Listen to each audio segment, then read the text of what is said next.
ओम श्री गणेशाय नमः। श्री जानकी वल्लभो विजयते।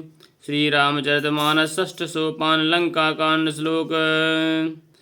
रामं कामारिसेव्यं भावभयहरणं कालमत्यभिसंसिंहं योगीन्द्रं ज्ञानगम्यं गुणनिधमजितं निर्गुणं निर्विकारं मायातीतं सुरेशम् अखिलवधनिरतं ब्रह्मवृन्दैकदेवं वन्दे कन्दावदातं सरसिजनयनं देवमुर्वीस्वरूपम्।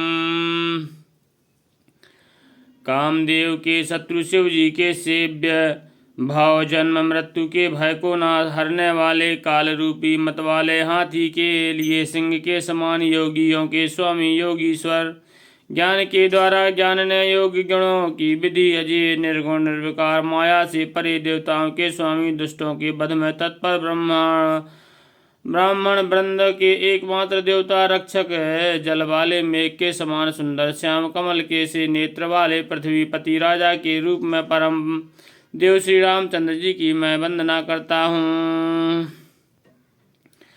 शंखेन्द्वा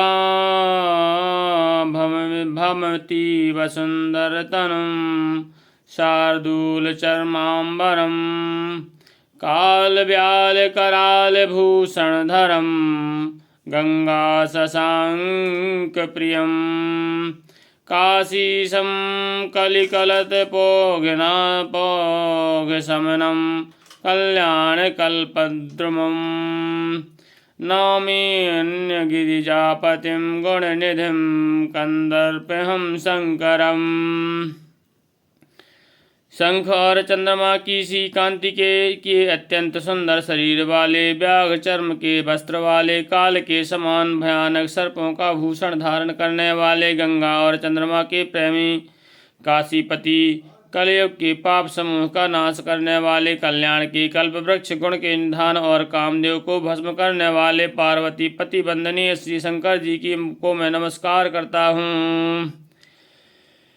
यो ददाति सतां शंभो कैवल्यमपि दुर्लभं खलानां दण्डकृद्यो असौ शंकरः संतनोतु मे।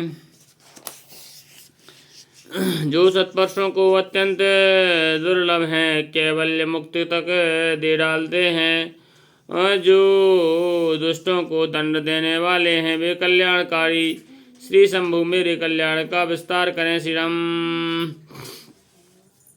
लव निमेष परमानु जुग बरस कल्प सर चंड भजसी न मन तहि राम को कालो जासु को दंड।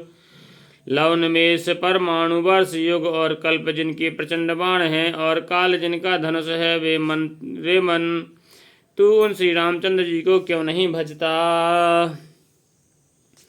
सिंधु बचन सुन राम वो सचो बोली प्रभु वस कहो अब विलंब कही काम करहु सेतु उतरे कटुक। समुद्र के वचन सुनकर प्रभु श्री रामचंद्र जी ने मंत्रियों को बुलाकर ऐसा कहा, अब विलंब किस लिए हो रहा है, सेतु तैयार करो जिसमें सेना उतरे। सुनहु भानुकुल के तुजामवंत कर जूर कहे नाथ राम तव से नर चढ़ भव सागर तरही। जामवंत ने हाथ जोड़कर कहा, हे सूर्यकुल के ध्वजा स्वरूप श्री रामचंद्र जी सुनिए। हे नाथ, सेतु तो आपका नाम ही है जिस पर चढ़कर मनुष्य संसार रूपी समुद्र से पार हो जाते हैं। यह लघु जलधि तरत कति बारा यस सुन पुन कहे पवन कुमारा। प्रभु प्रताप बड़ना वल भारी सुसो प्रथम पयो निधि बारी। फिर यह छोटा सा समुद्र पार करने में कितनी देर लगेगी। ऐसा सुनकर फिर पवन कुमार श्री हनुमान जी ने कहा, प्रभु का प्रताप भारी बरनावल समुद्र की आग के समान है। इसने पहले समुद्र के जल को सूख लिया। श्री राम तब रिपुनारि रुदन जल धारा भर्यो बहुर भयो तहि खारा। सुनि अति उकुत पवन सुत केरी हर्षि कपि रघुपति तन हेरी। परंतु आपके शत्रुओं की स्त्रियों के आंसुओं की धाराओं से फिर भर गया और उसी से खारा हो गया। हनुमान जी की यह अत्युक्ति अलंकार पूर्ण युक्ति सुनकर बानर श्री रघुनाथ जी की ओर देखकर हर्षित हो गए। जामवंत बोले दो भाई नल नीलहि सब कथा सुनाई। राम प्रताप सुमिर मन माहि करहु सेतु प्रयास कछु नाही। जामवन ने नल नील दोनों भाइयों को बुलाकर उन्हें सारी कथा कह सुनाई और कहा, मन में श्री रामचंद्र जी के प्रताप को स्मरण करके सेतु तैयार करो, कुछ भी परिश्रम नहीं होगा। श्री राम